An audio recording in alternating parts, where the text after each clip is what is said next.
কিসে আসছিলেন? আসছিলাম একটা গাড়িতে। কি গাড়ি? ওটা ছিল প্রাইভেট গাড়ি। ওটা থেকে কোথায় নামছেন আপনি?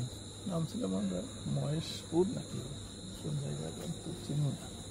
তারপর সেখান থেকে আপনার কোথায় গেছেন? সেখান থেকে আমরা গেছিলাম ওই যে কোন জায়গা ওইটা তো নাম জানি না, ই করে ওই দালালরা নিয়ে গেছিল, নাম আর বলতে পারেন না? তখন ওখান থেকে মহেশপুর থেকে কি গাড়িতে আপনারা গেছেন? ওখান থেকে গেছিলাম ভ্যানে। ভ্যানে গেছেন? হ্যাঁ, তারপরে গেছিলাম আমাদের 3 চাকার সিএনজিতে? সিএনজি। আচ্ছা, সিএনজিতে যখন উঠি তখন দেখি যে এই দুইজন রয়েছে।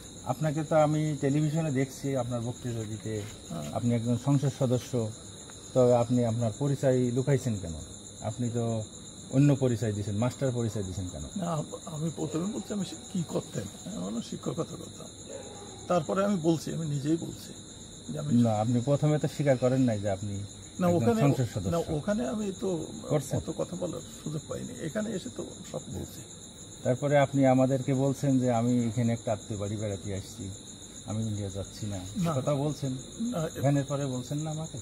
না, বলছি এখানে বেড়াতে আসছিলাম। তো আপনি ইন্ডিয়া যাচ্ছেন না সে কথা বলছেন।